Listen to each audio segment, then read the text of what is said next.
ating Diyos na buhay. Sabi sa awit 136 verse 1 hanggang 3, magpasalamat kayo sa Panginoon sapagkat siya'y mabuti, sapagkat ang kanyang kagandang loob ay magpakailanman. kayo sa Diyos na ang Diyos sapagkat ang kanyang kagandahang hope ay magpakailanman. O magpasalamat kayo sa Panginoon, ang mga Panginoon, sapagkat ang kanyang kagandahang hope ay magpakailanman. Salamat sa salita ng Panginoon. Amen. Isa nga pong malakas na palakpakan para sa ating Panginoon. Handa na po ba tayo umawit? Handa na po ba tayo magpasalamat sa ating Panginoon?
Amen. Good morning, church. Welcome po natin ang bawat isa. Kamayan po natin ang mga gabi, ating kakayan at sabihin sa lahat kapatid sa papunta. Good morning. Happy Sunday.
Amen. Purihin ang Diyos sa umagang ito at salamat sa ating Diyos na buhay na umulan kagabi, nagbigay ng ulan. So, nagkaroon tayo ng kaginhawaan. So, purihin ang Diyos. Sino po ang may pasasalamat? Magbabalik. Pasasalamat. Meron po ba? Huwag na po kayo maiyak. Sabi mo nga, umulan, salamatan natin ng Panginoon sa ulan. Gamat yung aming bahay at ulang namin, bahay namin nagpapagawa. So, kawawa naman yung pangin. Pero umayos na rin kasi tinigyan namin nila. So, patunay na Diyos ay kapat. Hindi niya tayo, sabi niya yung pangako niya sa Hebrews chapter 13 verse 5. Hindi niya tayo iiwan, hindi niya tayo pamabayaan. Sa lahat ng mga bagay na nararanasan natin, kalawag ng Diyos yun, meron po siyang halian. At yun nga po, pinapos siya nagsisend ng araw, siya nagsisend ng ulan, ng hangin, lagi niya nire-refresh, no? Bawat araw, bawat gabi, yung simoy ng hangin. So, lahat ng iyan, hindi yan kaya gawin ng tao. Only God can do that. Kaya papuri sa Panginoon. Kaya sabi niya, lagi natin siyang pasalamatan kasi yan lang ang magagawa natin para sa Kanya. Ang pasalamatan siya sa lahat ng Kanyang mga ginagawa. Purihin ang Diyos. Amen. Purihin ang Diyos. Kung mababasa kaya minsan ang hirap magbabasa sa Facebook eh. Kung makakapagsalita lang ng Diyos eh. Ngayon makikita mo, ano ba yun, nakasaulan, nasira ang ganito namin, binaha kami. Parang ang hirap nung pag-araw ng init, ang doon yung reklamo na ang init, ngayong pinagdala ng Diyos, andun pa rin yung reklamo. Sabi ko, sa sarili ko lang, kung makakapagsalita lang ng Diyos, ano bang gusto niyo mga anak? So, ang lahat ng bagay ay dapat nating ipagpasalamat dahil siya ang nagbibigay ng biyaya sa atin. Bagamat ang iba ay malungkot dahil sa nangyari kahit dyan, pero hindi natin alam. Ang Lord lang ang tayo nakakalam. Hindi tayo para mangusga na dahil binigay ng Lord ang lindol na yun sa lugar na yun dahil makasalanan ng tao. No! Lahat tayo ay makasalanan sa kanyang harapan. Walang maikukulit. Lahat tayo nakakagawa ng kasalanan. Kaya we have no rights na sabihin makasalanan ng lugar na yun. So, purihin ang Diyos. Sino pa po ang may pasasalamat? Kung wala na po, ay tayo ay muli magpasalamat. O Lord, O God, na ikaw ang lumikha sa amin. Salamat sa mabubuting bagay na ipinagkaloob mo sa amin. maging itong aming buhay na taglay-taglay na ito sa mga oras na ito ay pinagpapasalamat namin sa ulan na ipinagkaloob mo sa amin upang kami pansamantalang magginhawaan ay nagpupuri at kami at nagpapasalamat sa iyo. Alam namin, O Diyos, na ikaw ang may bagay na lumikha sa amin, bagay na lumikha ng lahat, O Diyos, na dapat namin ipagpasalamat. Wala kami po, Panginoon, sa posisyon na magreklamo dahil ikaw lamang, O Lord, ang nagbibigay po, Panginoon, ng lahat sa amin. Ang tanging magagawa namin sa iyo ay tumayo, maligluhod at magpasalamat sa iyong kabutihan. Marami kaming bagay na nagagawa po, Panginoon, na kasalanan. Wala po ni isa sa amin dito ang mabuti, matuwid. Lahat kami nagkasala sa iyong harapan, pero nagpapasalamat kami dahil ikaw ang nagbibigay ng kapasawaran sa aming lahat. Tunay nga po, Panginoon, ang aming buhay po, Panginoon, ay nilalaan namin, lalo-lalo na sa oras na ito, sa pakikinig ng iyong banal na salita. Nawag muli ang aming po, Panginoon, mga gadget, ang aming mga kaisipan, ang lahat po, Panginoon, na bagay na sumisisi sa aming kaisipan, ay pansamantala namin po, Panginoon, iwaglit. Makinig kami sa mensahe na gusto niyong iparating sa amin, na kung ito po, Panginoon, ay unang magamit namin sa aming mga sarili at sa aming mga kapwa, O Diyos. Hindi kami po magiging patotoo, O Diyos, kung kami po, Panginoon, ay may naipupukling kasalanan sa iyong harapan. Kaya nais namin po, Lord, na kami po, Panginoon, ay patuwagin mo, pagtibayin mo. Kaya ang aming mga kasarili, ang aming kaisipan, lalo-lalo na ang aming puso sa pakikinig na iyong banal na salita na ihatid ng aming mensahero sa umagang ito. Ikaw po magpubli sa kanya sa iyong likuran at ikaw lamang siyang nakita sa umagang ito. Muli, binabalik namin ito ng may papuri, pasasalamat sa pangalan ni Jesus. Amen.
There is no sense of bread, all sense of bread when we found Jesus as our friend. He is our good neighbor. He loves us so much, and He gives us life for us to live.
Good morning, church. Good morning po.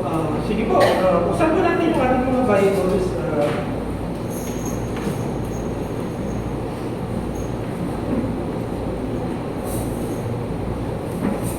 Mali po yung nalagay ko sa PowerPoint. Luke 10, chapter 25 to 37.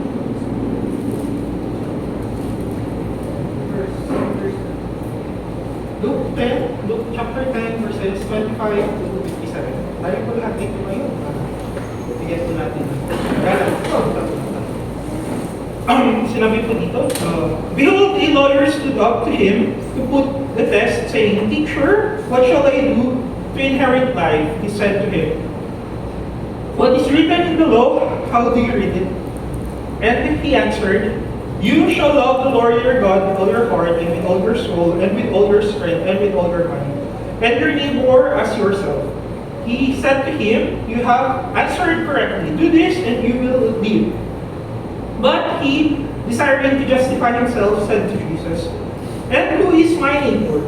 Verse 30, Jesus replied, a man was going down from Jerusalem to Jericho, and he fell among robbers, who stripped him and beat him and departed, leaving him half dead. Now, by chance, a priest was going down that road, and when he saw him, he passed by the other day. So likewise, a Levite, when he came to the place and saw him, passed by down the other side. But a Samaritan, as he journeyed, came to where he was, and he saw him, he had compassion. He went to him and bound up his wounds, pouring hot oil and wine. Then he set him on his own animal and brought him to an inn and took care of him. And the next day he took out 2 denarii and gave them to the innkeeper, saying, take care of him, and whatever more you spend, I will repay you when I come back. Verse 26, which of these 3 do you think provided to be a good neighbor to the man who fell among the robbers? He said, the one who showed him mercy, and Jesus answered to him, you go and do likewise. Purihin pong Panginoon sa pagkabasa namin ng salita. Tayo kayo manalangin, ha? Yes, Lord, Father God, Father, pray kami lumalapit sa inyo.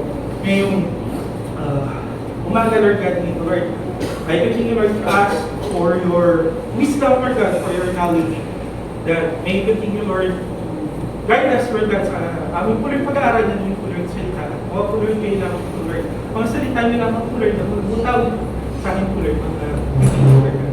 We continue, Lord, ask for these things. So you pray. Amen. At po tayo mga. So,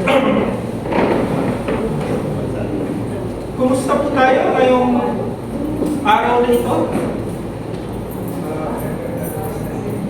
Maayos naman. Malamig naman na po ba kasi umulan na. Iba na po yung pakiramdam. Nagpapakita na po ngayon ang makatulog sa bubong. Nagpapakita na po tawag ito? Magkano ba yung kagastusin nung para po sa araw, para po sa mga natin, tulog. Ngayon po araw na to, ang ating pong pag-uusapan. Actually, yung pag-uusapan po natin, para po itong part 2 nung pinag-uusapan po natin last Sunday kay Kuya Dave. Kaya before tayo mag-start, reviewin muna natin yung last Sunday. So kung wala po kayo last Sunday, medyo natin, yung topic natin. So, balikan po natin yung, sino po nakakatanda nung natin last Sunday? Yung ating, yung pinaka-overview nung po natin, yung topic po natin last Sunday. Growing in Christ, ano yung tatlong point? Is being diligent in faith, is growing in Christ, is growing in Christian virtues, Tatlo, clarity in spiritual discernment. Pang-apat is being certain in God's calling and salvation. Pero yung topic natin ngayon, alam naman na po natin lahat yung story ng Good Samaritan, di ba? Medyo familiar na po tayo. Pag tayo yung nagtuturo na Sunday school or nakapag-tinig ng preaching na matagal na, alam na natin yung kwento na ito.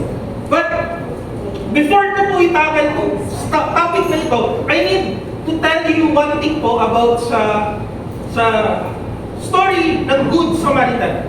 The Good Samaritan is a good example of kung ano yung pinag-usapan last Sunday. And this topic is about yung pag-grow mo kay Christ, yung ating pong pag-uusapan ngayon. When you grow in Christ, you grow in your Christian, nabi ko pa diba last Sunday, growing in your Christian values. Yan nabi ko po, continuation lang ito nung kay Kuya Dave. Bakit siya tinawag na growing in your Christian values? Maintindihan po natin, bakit siya tinawag na Christian values? Ano bang meron sa values? At anong pinagkaiba ng values? Sa Christian values, nabi ni Kuya Dave last Sunday, yung Christian values based sa Bible, di ba? Tsaka based kay Christ. May Christ na. Baka mamaya yung isip mo lang, anong sinabi nga ni Kuya, tatlo yun eh. Yung natatandaan ko is, ginagawa mo kasi nakasulat, yung isa, kalimutan ko yung pangalawa eh. Tapos yung pangatlo yung sa may virtue ka na, alam mo yung virtue mo, innate na sa iyo, yung virtue na yun. So,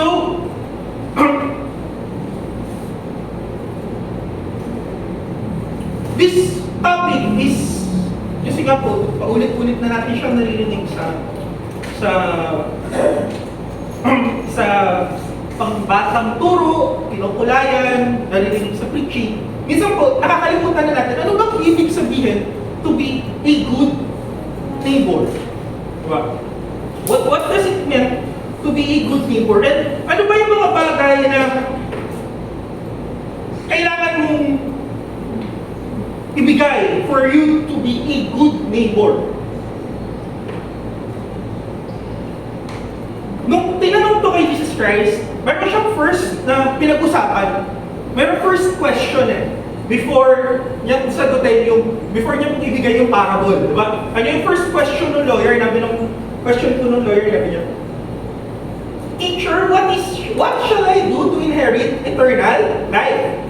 Ano kailangan kong gawin para ako ay magkaroon ng buhay na wala hanggan? Pag tayo po'y Kristiyano, alam natin kung anong kailangan natin gawin. How do we have, paano ba natin may inherit yung eternal life? Alam, mahirap po ito. Hindi na alam kung paano may inherit ang eternal life.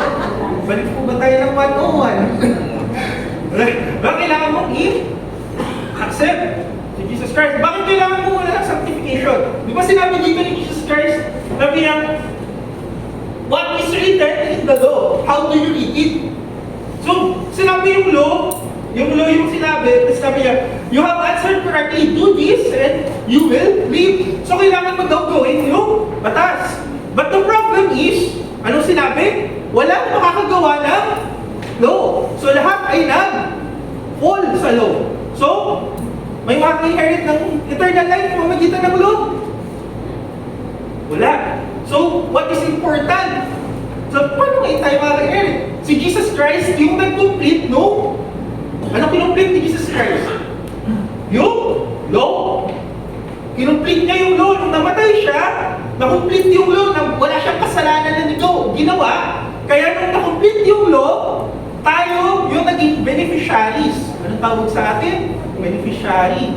May insurance tayo ng salvation. Sabi po, di ba? You are bought neither silver nor gold, but by the precious blood of Jesus Christ. So, sino nag-complete ng law? Si Jesus Christ. Ano tayo? Tayo ay binili. So, tayo ay susunod. Meron ng template. Yung mga teachers po, di ba? May mga teachers, pag nag-check kayo ng exams, ng estudyante, kahit anong kung gawin ng estudyante, meron ng template yung, lalo na pag multiple answers po, di ba? May template ka na, susundan mo na lang yung template eh. Diba? Para maging tama yung exams ng student, may susundan ka na template. So, yung pagkukuha natin ng eternal life, ang aanin natin, tatanggapin mo si Jesus Christ. And after that, diba, tatlo yung aspects of salvation. First is, magbabalik po talaga tayo ng 101. First, anong tatlong aspects of salvation? Ano po? Tatlo. First is Sanctification. Sanctification. Glorification. So, pag nakuha mo na yung eternal life, ginawa na yung law, natanggap mo na si Jesus Christ, nagkaroon na ng ano, anong next na gagawin sa'yo? Sinasanctify ka. So, nandito tayo ngayon sa sanctification. So, bakit ko po sinasabi itong mga bagay na ito? Kasi, if you want to grow in your Christian life, you need to understand na sinasanctify tayo. And if you want to understand how to be good, how to be a good neighbor, you need to understand that you are being sanctified. Yung process of sanctification, ginagawa sa'yo for you to be a good neighbor. Ano po? Kasi pinapalaw mo lang yung footsteps na ginagawa ni Jesus Christ. Ay, the first question. Yung second question, kasi yung nagtanong, medyo napahiya. And then sabi niya, who are your neighbors? Ayun yung magiging topic natin ngayon. Sino ba yung neighbor?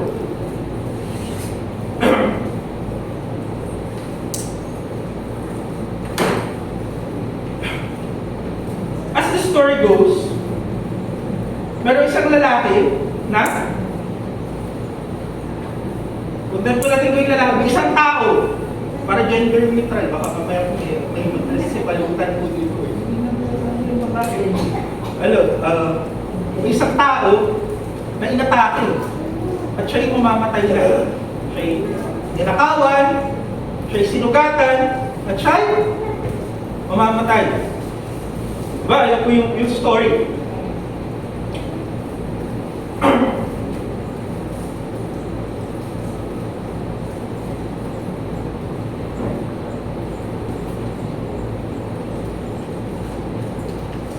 This story shows yung isa po dun sa summary nung law, nung commandment. Yung first summary is love the Lord your God. Yung pangalaw po, love your neighbor as you love yourself. This is the story about it. And you can never do loving your neighbor as you love yourself without following Christ.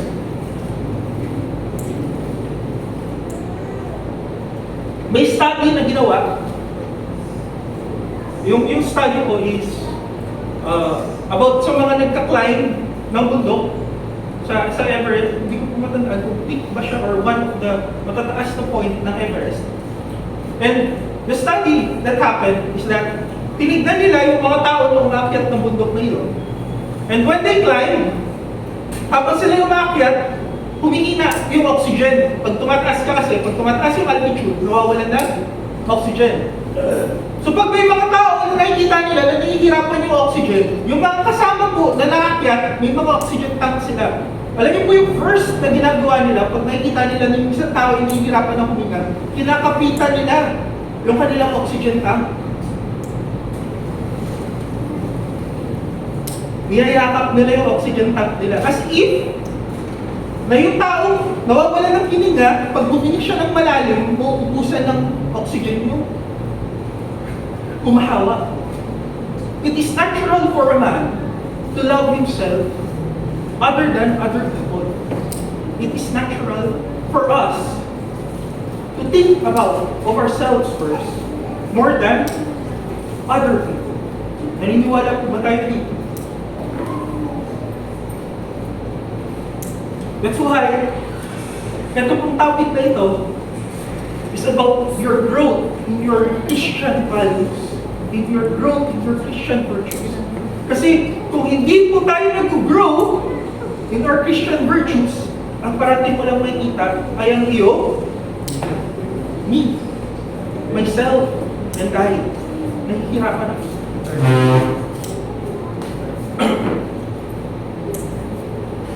Okay, this question, sinabi ni Jesus Christ, love your neighbor as you love yourself.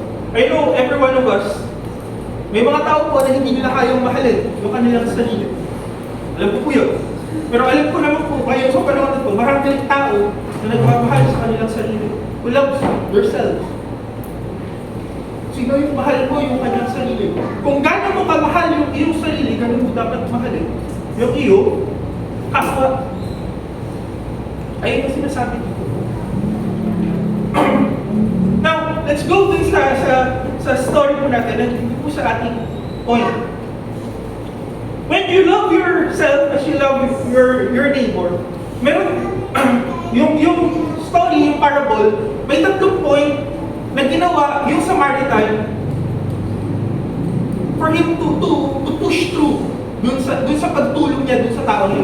It's not just one point tinulungan niya, hindi po. Tatlong bagay yung ginawa niya, kaya naging kompletong pagtulong yun. And ayun po yung ating pag-uusapan. Yung point one is that he had compassion. To have compassion. Yun po yung first point natin. The Samaritan saw the man, nakita yung tao yung ginakawan, nabugbog, dumudugo, and he had compassion. I want you to understand, ano ba yung Samaritan? Bakit si Jesus Christ po kasi pag nagpaparable yan, hindi yan magpaparable ng basta-basta lang. Yung objective parati ni Jesus Christ, pag magpaparable po siya, yung mga tao na nakapaligid sa kanya, dapat maintindihan nila yung parable. They ought to understand ano bang ibig sabihin nun. And for them, kaya nila yun naintindihan kasi ang binigay ni Jesus Christ na example is yung Samaritan. What is the Samaritan? Samaritan is from the land of Samaria. Hindi po Samara. Samaria. Ano ba nangyari sa Israel before? Di ba na-happy siya? Judah and Israel. Tapos yung pinakababang part, ayun yung tinatawag na Samaria. Doon galing yung mga Samaritans. Ano ba yung Samaria? Samaria is Jews na nahaluan ng ibang lahi. So pag half ka, Samaritan ka. But sa atin, sa Pilipino, sineselebrate yung pagiging half mo. Parang magalit natin yung pagtapos sa half. Pero, di ba sineselebrate natin yung ganda naman kasi half yan. Di ba? Mistiso, tisoy. But, in their time, Samaritans are not celebrated. They experience prejudice. And not just prejudice, they were shunned. Kaya sila nagkaroon ng sarili nilang lugar kasi sila yung tinatakwil. Nalaman, ay Samaritano ka, huwag ka dito. Huwag ka sa kabila. Umalis ka. Huwag kang lumapit sa akin. Anong example po ng mga tinakwil na Samaritan? If you still remember the woman on the well, bakit sinabi ni Jesus Christ, ikaw hudyo, bakit ka humihingi ng tubig sa akin? Kasi considered sila as madumi. They are dirty. Hindi sila dapat kinakahalbinuhan ng mga hudyo. Now, I want you to see, kasi nasa Pilipinas po tayo, siguro pag lumabas tayo sa ibang bansa, tapos nakaranas tayo ng racism, medyo, alam mo yung feeling eh. Parang minamaliit yung pagkatao mo, something na hindi mo naman, lahi mo yun eh. The worst part about this is that they are experiencing it not from other ethnicities, not from other people, hindi lang galing sa Rome, kundi galing sa sarili nilang mga kalahi. Pag ikaw po'y Pinoy, at nilayan ka ng sarili mong Pinoy, nakakasal kaya. E paano na kung lahat ng Pinoy na makikita mo, aasalin ka pa? Sasabihin sa'yo, huwag kang umupo dyan, kadili naman yan. Ganyan yung na-experience ng mga Samaritans. Everything they do, they are considered dirty. Nilalayuan sila. And yet, in this parable, kahit pinanibigyan yung Samaritano ito, nakita niya yung tao. Nakita niya yung tao na sugatan, ninakawan, at kumamatay na. And he had compassion. I need you to understand, what does it mean to have compassion? Compassion is something that an emotional response to recognizing, na-recognize mo yung tao na nahihirapan. And when you recognize that, gusto mong siyang tulungan, gusto mong i-alleviate, gusto mong itaas yung kanyang paghihirap. Meron po ko ibibigay na dalawang example sa Bible na nagkaroon ng compassion. At saka, isang nagkaroon ng compassion and another one who didn't have compassion.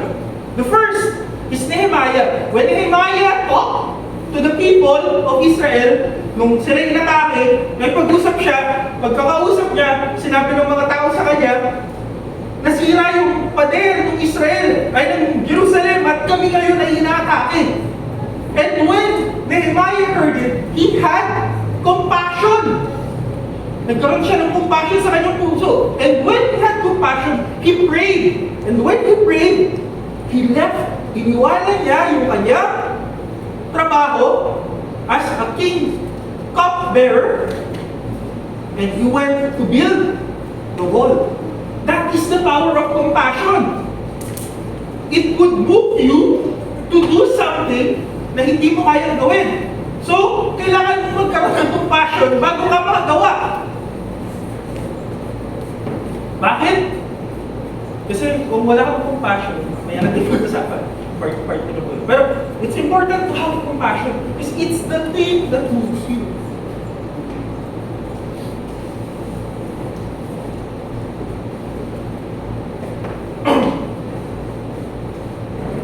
An example of a person who didn't have compassion sa Bible was Jonah. Alam niyo po ano yung sinabi ni Jonah? Mabasahin ko po sa inyo sa Jonah. Sabi po sa Jonah 4. Jonah 4. Yung setting nito, gugunawin na ni Lord yung buong Nineveh. Tapos nagkaroon sila ng repentance, umiyak sila, nag-repent sila, they went on sackcloth and God has forgiven them. Alam niyo po kung ano sinabi ni Jonah? But it displeases Jonah exceedingly and he was angry.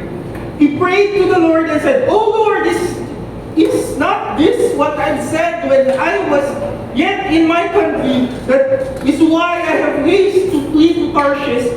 For I knew that you were a gracious God and merciful, slow to anger and abounding in steadfast love and relenting from disaster. Therefore now, O God, please take my life from me, for it is better for me to die than to live."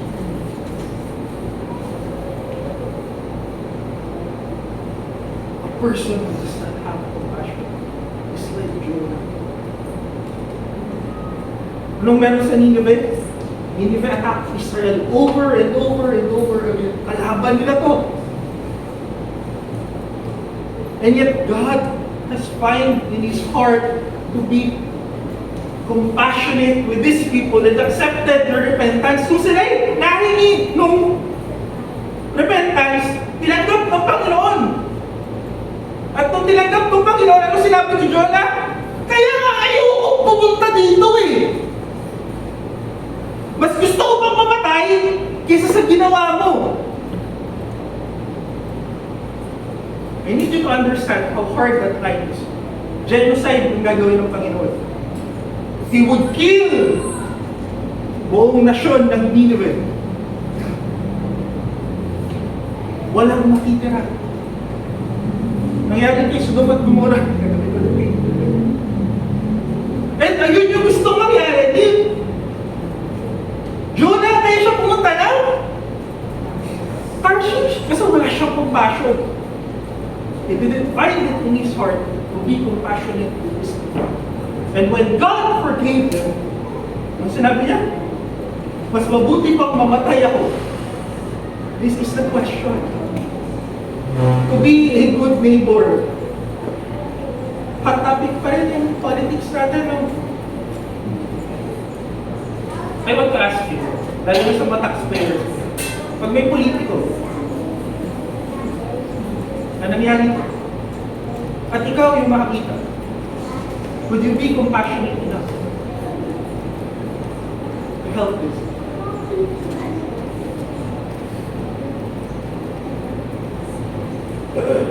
Alam mo yung number one na sasabihin na, kano mo niya.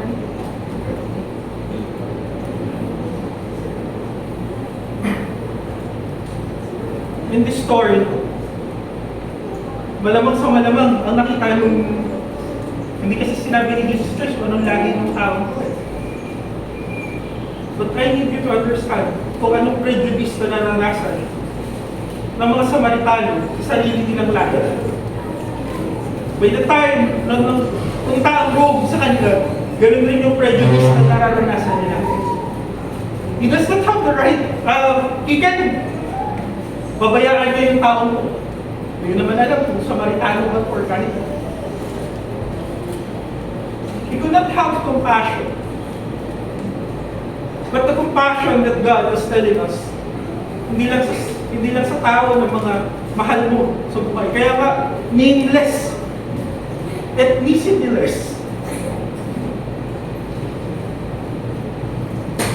Ang tinatawag ng Panginoon, for us to have compassion with, is not just the person that you care, it's not just the stranger na nakikita mo. Kung alam mo lang yung pangalan, madali lang kasi maging compassionate, katulad ng nangyari ko kay Aba, madali lang maging compassionate, kakilala ko si Aba.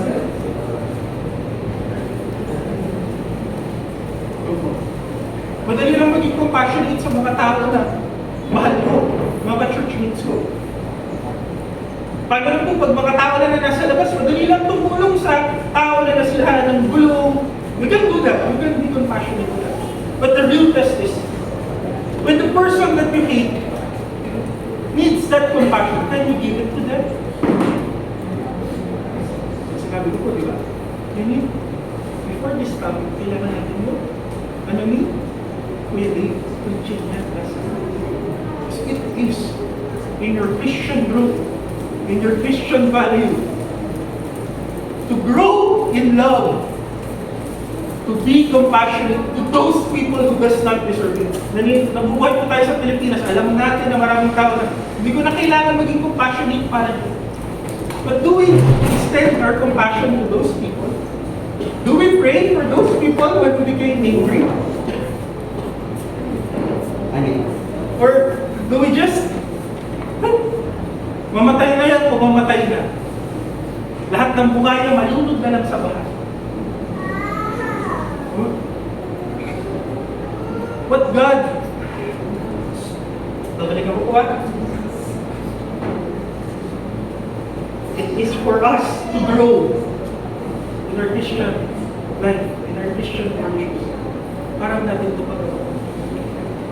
But this is a part, ito yung unang ginawa niya to be a good neighbor, to have compassion. In his heart, nag-bloom yung compassion. And after compassion, kung pa tayo sa second part, after compassion, anong ginawa niya?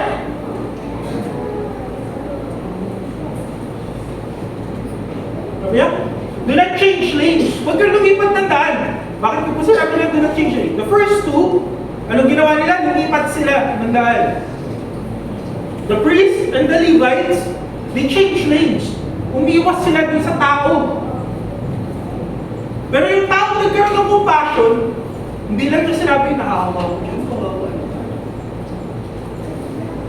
Sige, diyan ka lang ka.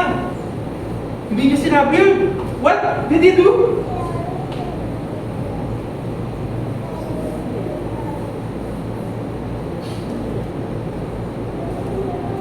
He went to him, bound him up his wounds, poured oil and wine. Then he set him on his own animal and brought him to an inn and took care of him.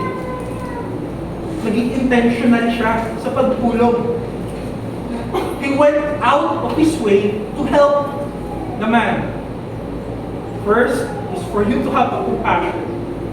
And the second part is to be intentional in helping.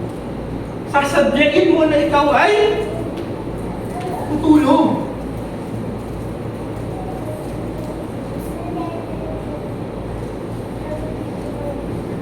Mahirap sadyain ikaw ay tutulong. Sa totoo lang, mahirap sumadya na ikaw ay tutulong. Bakit mahirap sumadya? Kasi na-inconvenient tayo. Madaling maging compassionate sa mga Facebook. Pag manood lang po kayo ng Facebook, daming nakakaawang mga makikita mo sa Facebook, maawa ka talaga. Yung kagabi po, Sunod-sunod yung feed ko, like, ano ba naman itong feed ko? Ito puro ano, siguro po naramdaman niya na ano, 30 plus na ako, dapat ito magkaroon ako ng ano, ng pamilya. So, sunod-sunod yung nakikita ko po sa feed ko, foster child wants to have a family. Foster child, 13 years old, wants to call someone mom and dad. Pero po yung mga nakikita ko, ano, 14-year-old girl sleeping on the street wants to call his mom. Wants to call her mom. Teka, bakit po ganito yung YouTube ko po yun? Sunod-sunod puro ganun yung advertisement for adoption. Pati po yung mga bata na nasunog, tapos namatay yung magulang. Teka, bakit puro ganito yung feed ko? Nakakahiyak po mapakinggan yung isang bata. Special siya, iniwanan siya ng magulang niya kasi special siya, iniwanan siya support. Tapos, gusto niya ulit makita yung parents niya, yung mom and dad niya. Kasi isang bata, inadopt yung kapatid niya, hindi siya inadopt. So, ang nangyari sa kanya, siya yung lumipat-lipat ng foster care kasi yung kapatid niya punta sa ibang state, gusto niya makita ulit yung kapatid niya. Yung isa naman, pinag-iwalay sila ng foster house.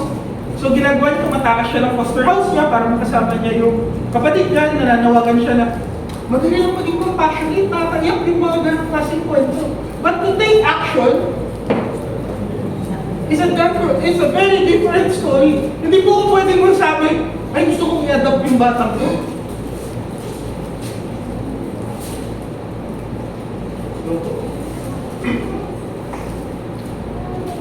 Actually, mahirap pa rin yung passion, lalo na pagkaaway. Mas mahirap na ikaw ay tumulong sa kaaway mo. But we need to be intentional in helping. Just like naman,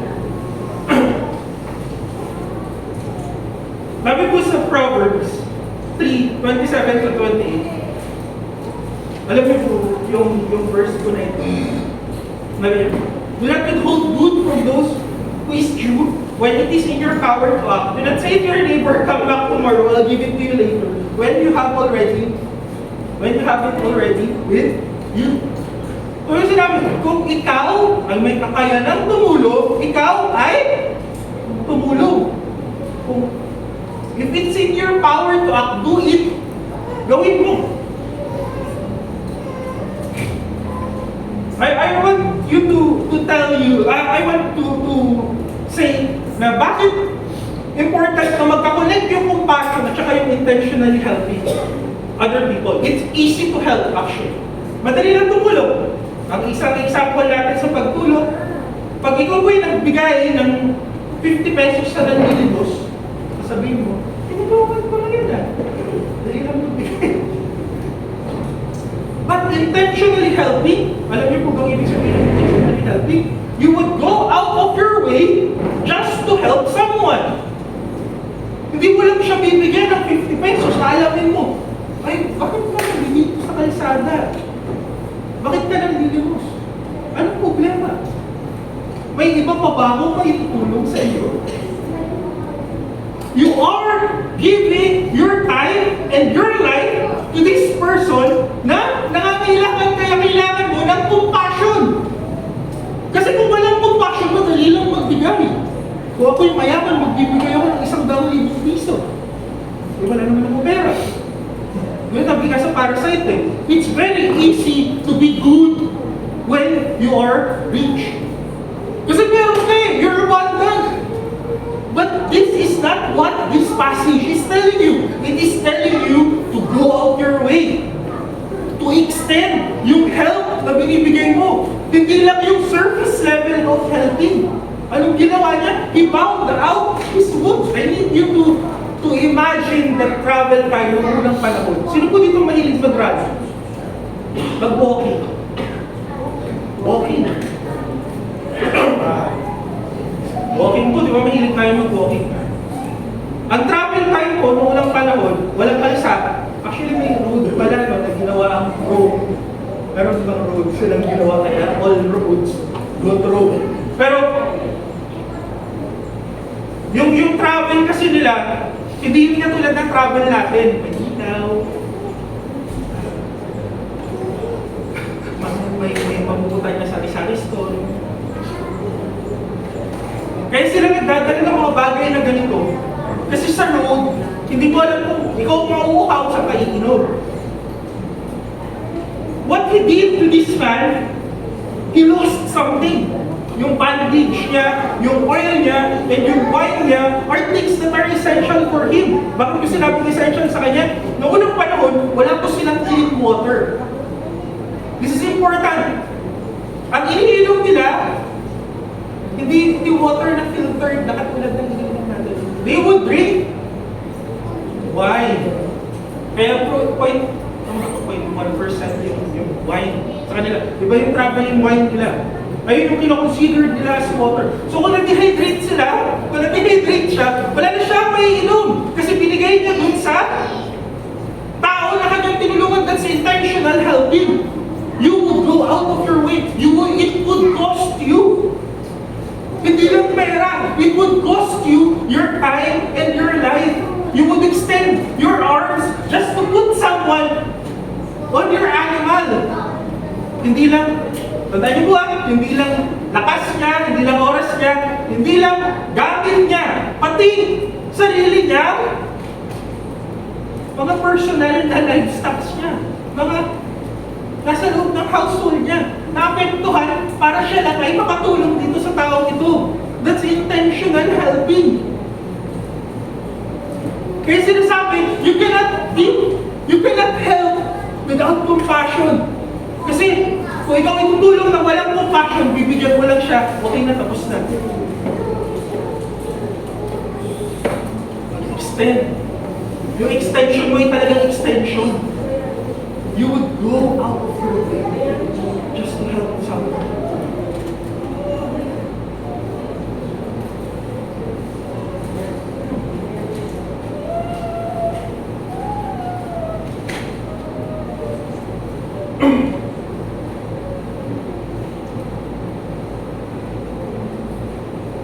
Alam niyo po, yung story na to,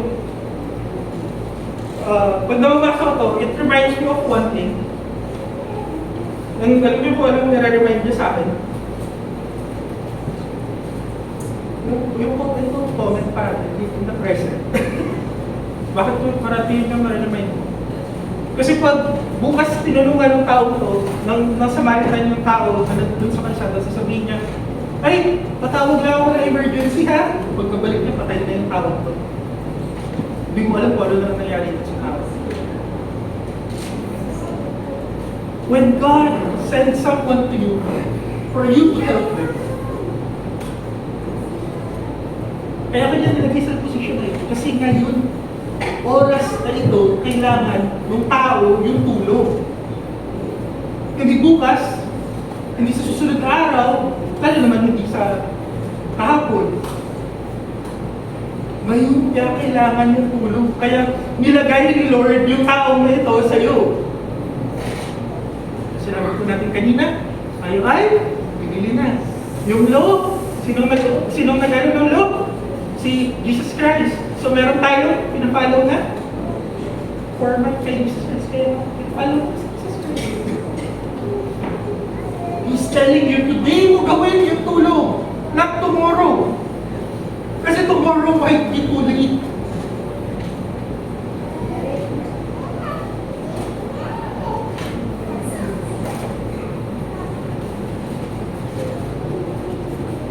Do it today. Pag may lumapit sa'yo, be intentional in helping others. And when you help, have compassion sa tao kung tinutulungan.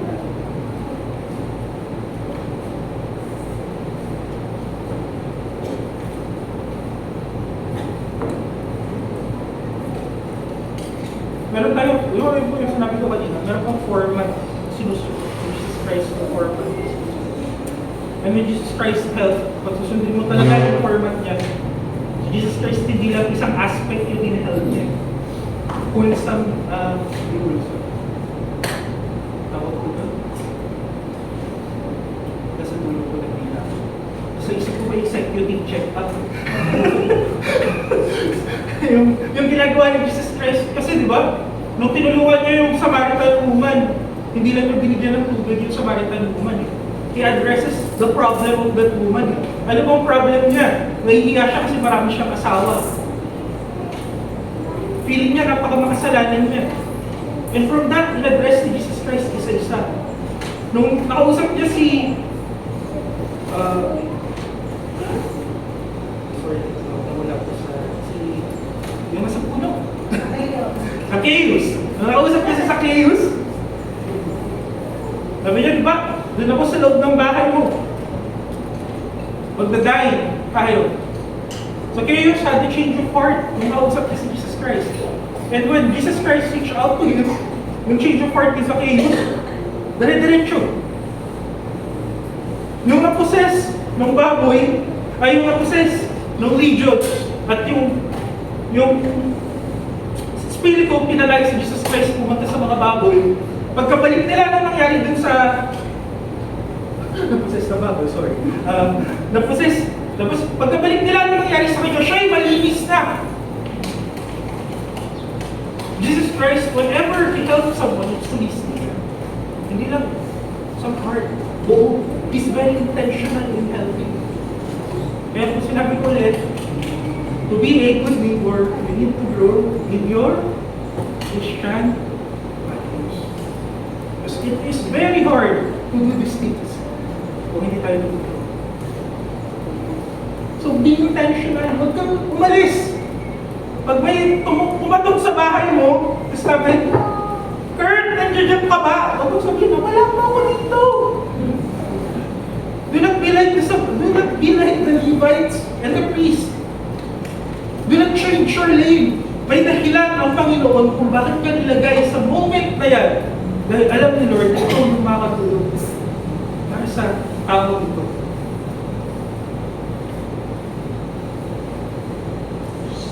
Be intentional in your life and do it today. Yung last part, yung pangatlong point, future-proof yung pagtulong. Future-proof those you help. Ano na yung grammar? Nag-expire na yung ina.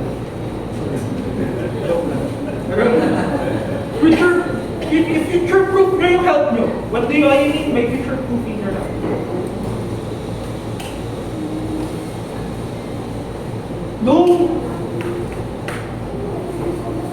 When the Samaritan helped, tinulungan po nung Samaritan na ito, yung tao na na-aksidente. Ano pong ginawa ng Samaritan?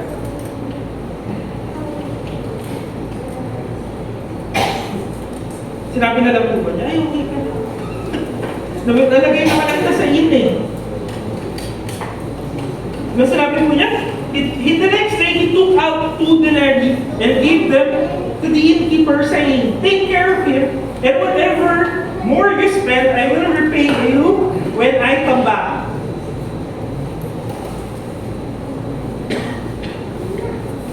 Naging intentional na siya, nawalan na siya.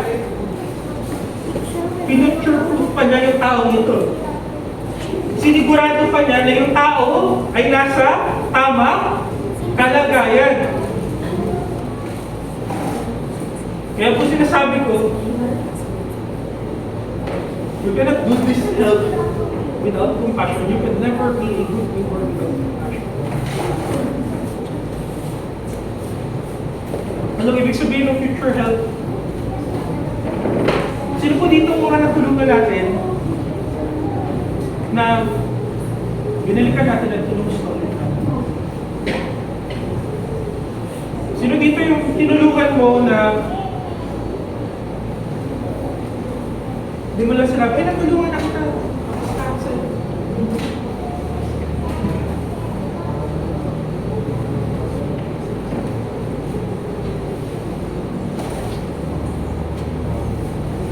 Future-proof your help means to extend more than your capabilities. Sabi ko kanina, magiging intentional eh. Pero ito, extra mile na talaga. Kung sa trabaho ba, magkakaroon ka na talaga ng bonus.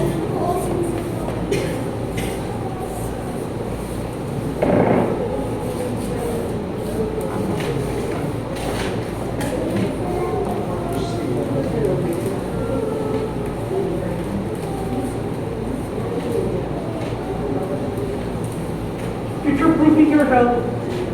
Hindi lang po siya ililimit kung ano yung ngayon, ano yung iba. Kundi magiging open ka sa next na kailangan niya ng tulong. Alam niyo po nung ginagawa ko to, nasa isip ko, nabi ko na kay Kuya dito sa nila. Kuya, alam mo yung ginagawa ko yung teaching ko, parating ko nasa isip ko, awa tayo mga Christian goals. Iiyak ka pag Kristiyano at susundin mo talaga si Lord. Alam niyo po kung bakit? Kasi walang-wala sa dulo, pag sinunod mo talaga yung sinasabi ng Panginoon. Parang ikaw yung kawawa eh. Kasi naman sinabi niya, pag ikaw yung sinabi, pag sinampal ka, anong gagawin mo? Ibigay yung kabilang? Piski! Sabi ba niya na maggiganti ka? No! Sabi niya, if sinabi sa'yo ng isang Romanong soldier, I need to reiterate. Ano ba yung Roman soldier? Yung Roman soldier ay sila yung mga taong nagpapahirap sa mga Israelites.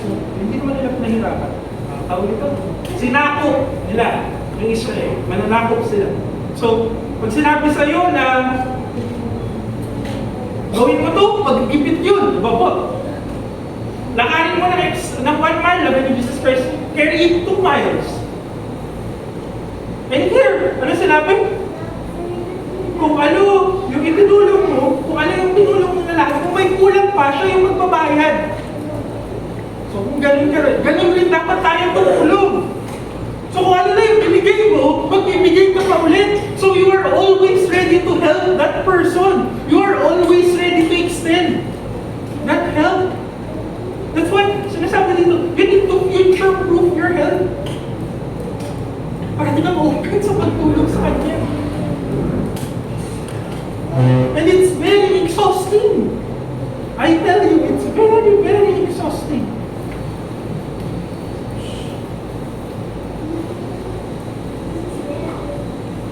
Ako po, nakaka-relate ako in future. Nung binabasa ko to, ito yung part na medyo sinabi ko, Lord, parang abuse na to. Kaya sabi ko na Christian homes. Kasi yung parang ito sinasabi ng Panginoon, i-offer mo, tulungan mo. And when they need that help, extend it to them. Kaya ako sinabi ko, di ba?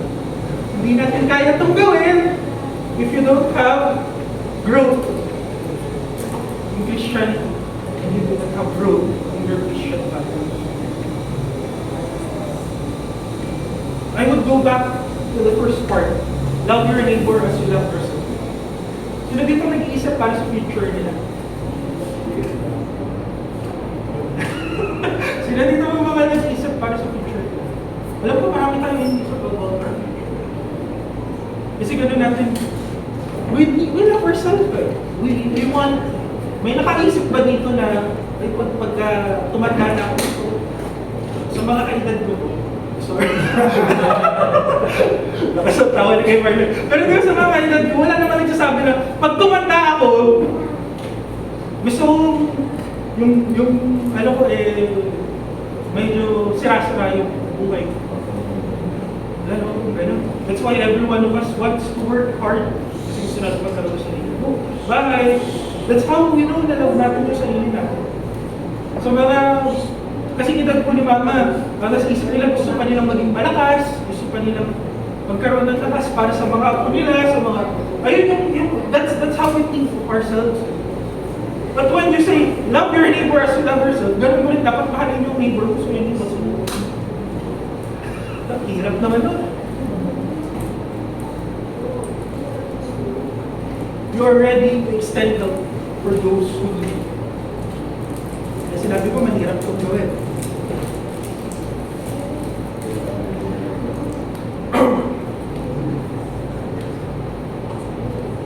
Alam niyo po, nung pinabasa ko to, hindi lang to practical examples ng pagtulong. Alam niyo po, usap ko talaga siya na i-relate. Yung tatlo po ito, compassion, do not change your lane, intentionally helping others. and future-proofing your health. Alam niyo kung saan ba na when you share salvation, doon ko siya first ipasok. Alam niyo po kung bakit? Lahat ng tao na nasa mundong to, tinakawan, lahat ng tao sa mundong to, sinaksak, duguan, at iniwanan sa kalsada, nagdudugo at malapit na mamatay. Maraming banal na nagsasabi na banal sila, ngunit hindi sila nilalapitan.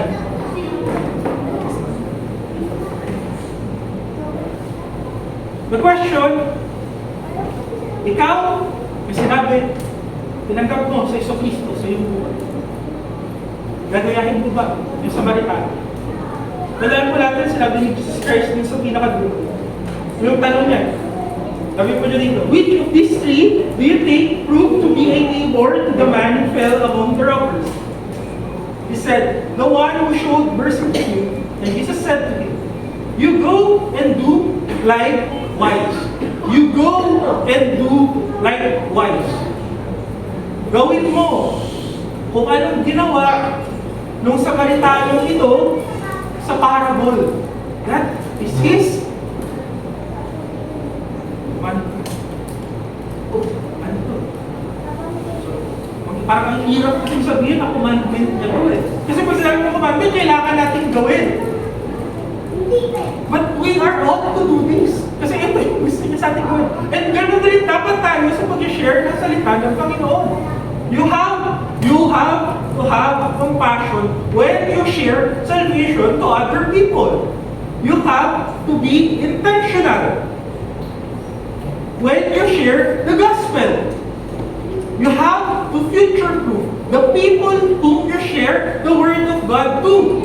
Hindi mo pwedeng sabihin kung sa tao ay naaawa ko sa kanya, magpupunta niya sa impyerno at hindi mo siya bibigyan ng kaligtasan.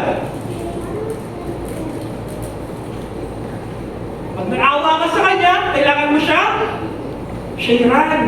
At pag siya'y shiniran mo,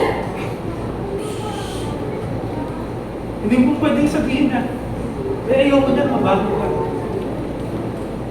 You would share to those na lumapit sa'yo.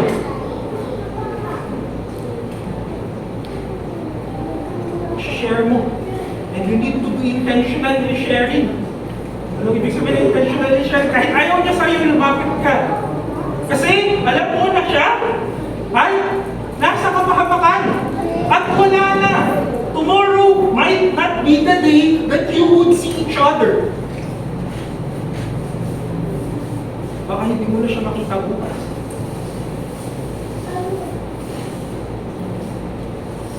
And you need to future-proof that help. Anong ibig sabihin ng future-proof? You need to disciple that person. You need to share your life on that person. Kailangan mo siyang bisitahin. Kailangan mo siyang palaguin sa salita ng Panginoon.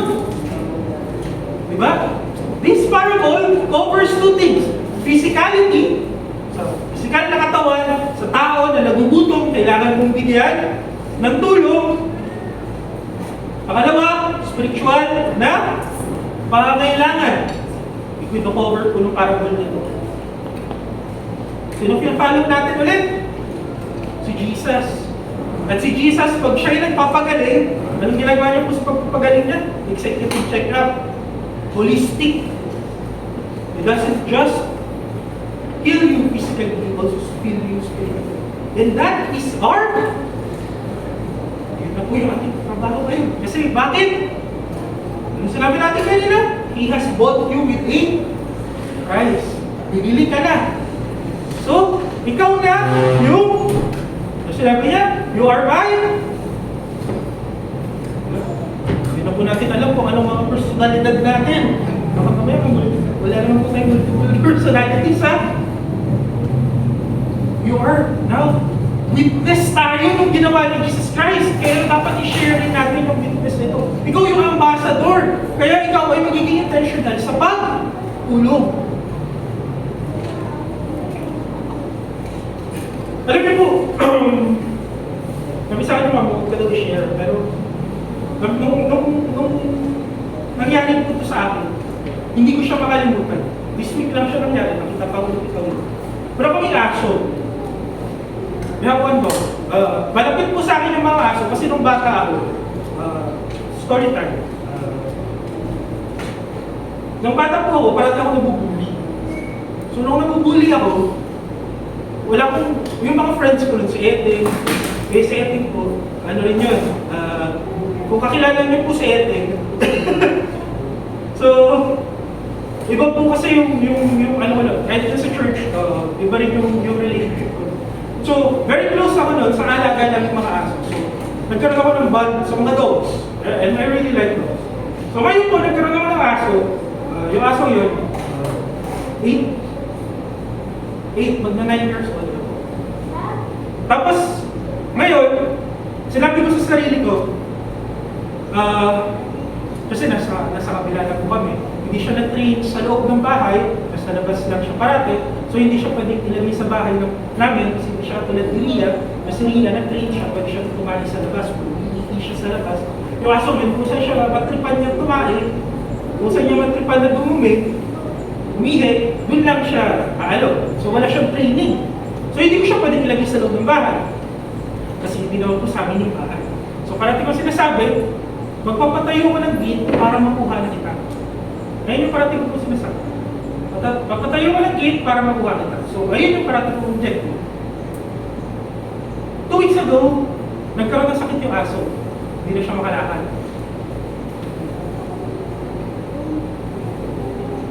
Sabi ko, hintayin mo ako ato dahil tingnan ko siya. Yung 2 weeks na yun, naging Sunday, pinuntan ko siya, Monday, punta ako sa vet. Nagintay siya ng 2 weeks, pag yung tingin ko na binubet sa akin, bakit ganito, hindi na makatayo. So, baka lungkot siyang makita, kasi halos kalansain na siya, tapos gano'n na siya. Tapos nung gusto ko ipakita, kaso nga lang, ako umiyak ko Pero, nung time na nasa vet kami, wala na siyang lakas. Tapos ginagawa ko, inawa ko yung ulo niya. Tapos kinakalabit niya ako para hindi ko tigilan yung paghahawak ng ulo niya. Tapos sabi ko ngayon, sabi sa akin ng vet, magiging malakas pa yan. Kasi na-dextrose siya, tanggal yung pagiging dehydrated niya, tumatayo na siya. Sabi ko, sige. Sabi ko ngayon, hindi. Sa agita ko na lang siya dadalhin. Hindi ko na siya dadalhin sa wadi. Kasi hindi naman kaya magbigay ng gamot. Ninatuwid, baka matakot. So, I decided for myself, dahil ko siya sa agita kahit wala siyang cleaning, kahit wala siyang kaya. So, pagdating ko sa kanya sa agita, titimplan ako ng dextrose at saka ng gamot niya. Si Ria, kinakahol na siya sa labas. Sabi ko sa kanya, huwag mong pahulin mo. Papahinga. Okay. Sinuway mo. Si Ria, pag makita ko, tumigil na siya kumigat. Namatay na yung aso. Then, I realized that Monday after, dapat pala nung pa siya dito. Kaya-kaya ko naman pala siya. And you know what? Pagdating ko ng gabi, ilagay ko siya, okay na lang. Tingnan gabi, I was reading the Bible, and the verse that shook me was the verse of Jonah.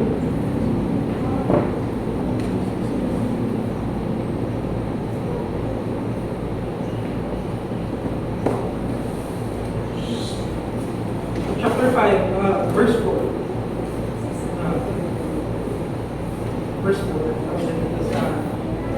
Chapter 4, verse 7. But when the dawn came up the next day, God appointed a bird that attacked the plant, so it withered. When the sun rose, God appointed a scourging east wind, and the sun beat down the head of Jonah, so that he was faint, and he asked that he might die, and said, "It's better for me to die than to live." But God said to Jonah, "Do you do well to be angry for the plant?" And he said, "Yes, I do well to be angry enough to die." And the Lord said, "You pity the plant, for you do not labor, nor did you not make it grow, which came into the being into a night to grow, which came into the being into a night and perished in a night. And should not I pity Nineveh, the great city in which there are more than 120,000 persons who do not know their right hand from their left, and also much battle. Alam niyo yung sinabi dito, o anong nangyari dito? Sobrang galit ni Jonah. Pero nung mainit na araw, gawin ko siya kay Lord, hindi siya ni Lord ng shade. Kasi yung shade na yun, hindi siya umiga, natulog siya doon. Pagdating ng umaga, pinatay ni Lord yung shade niya. Kasi Jonah, nagalit siya dun sa halaman. Ay, kay Lord, dahil, bakit mo pinatay yung halaman? Mas sabi ni Lord sa kanya, mas naawa ka pa sa halaman kasi sa tao.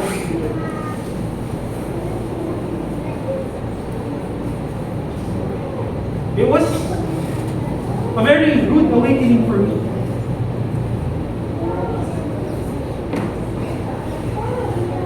You've waited so much for a dog na namatay. How about the lives na gusto kong sharean mo? How about the lives na gusto kong extend the help? Gusto kong extend. You are my witness. I need to what of you. Ako yung witness ko. If I won't do it today, tomorrow may never come for the person who needs it. And this is also my challenge. You are that Samaritan on the road. Tomorrow may never come. Be compassionate. Grow in your Christian, in your Christian. Be compassionate. Help. And extend your help or your work. Pag hindi pa rin natin capable, ask God to give us that. Tayo po lahat ay pumalit. Tayo po.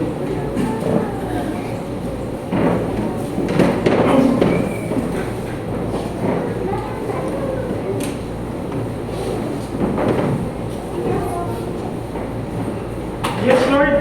Kayo pala tayo lumalapit sa inyo. Ngayong araw na ito, Lord. May continue, Lord. Thank you, Lord.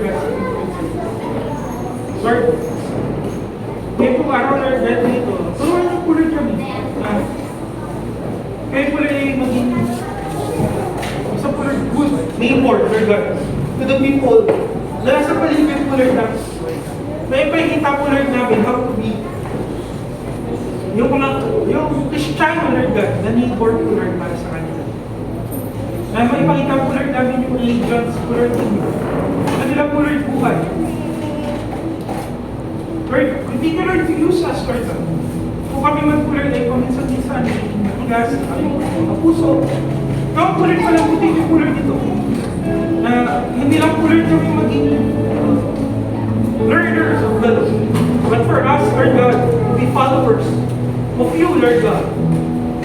The one who has completed the may surrender po, Lord, namin ang buo yung aming po, Lord, buhay at magawa po, Lord, namin na sinabi that to do likewise, Lord. That we fulfill, Lord, that we say continue, Lord, with these things in your just say for it. Amen.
ating pong announcement. Sa Tuesday po, sa kina Sister Rose Dutaro po yung BS natin. Sa Tuesday, kung makakapunta po tayo kung saan, ano lugar? Sikobia. Tsaka po sa Thursday, ang ating prayer meeting dito po sa church.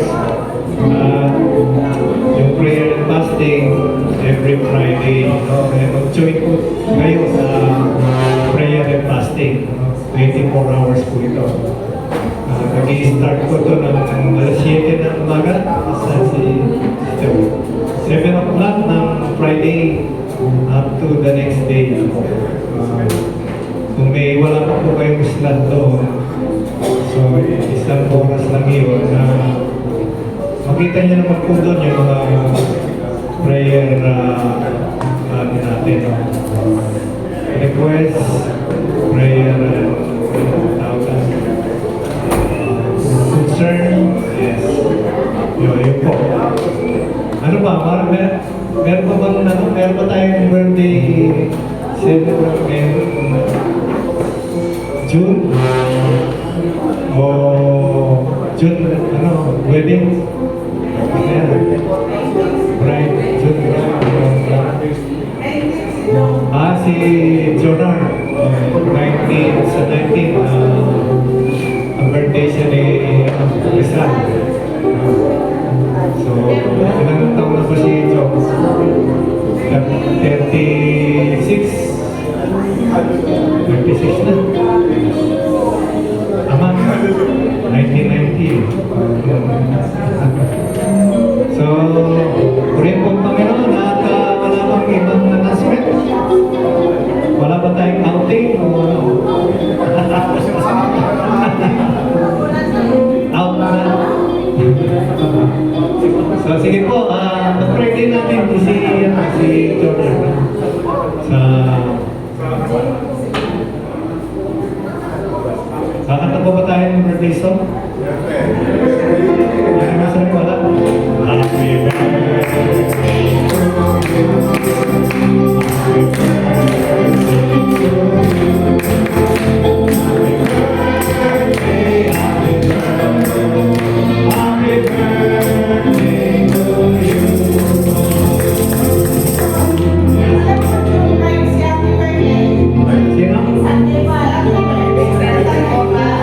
Exactly.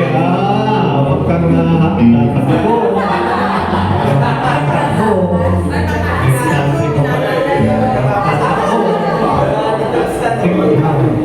Sige po, tayo po ay manalay. Pag-pray po natin si John.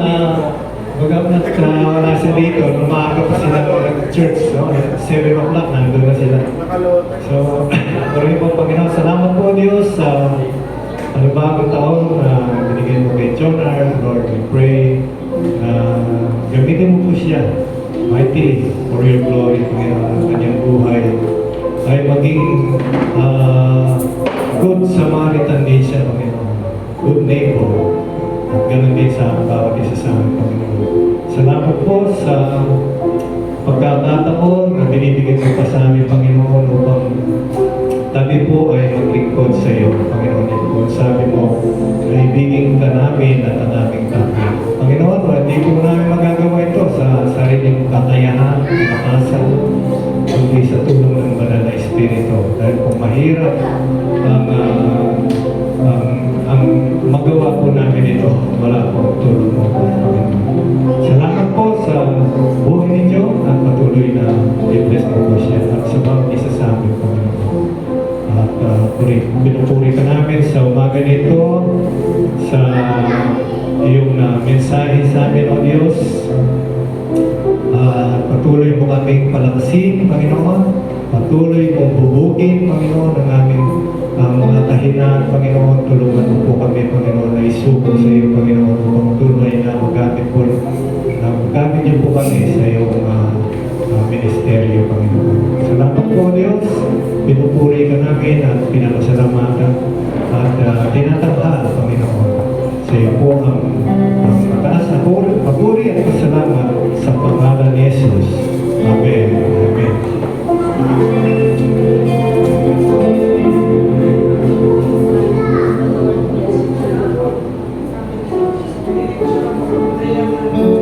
Sige tayo po may tumayo.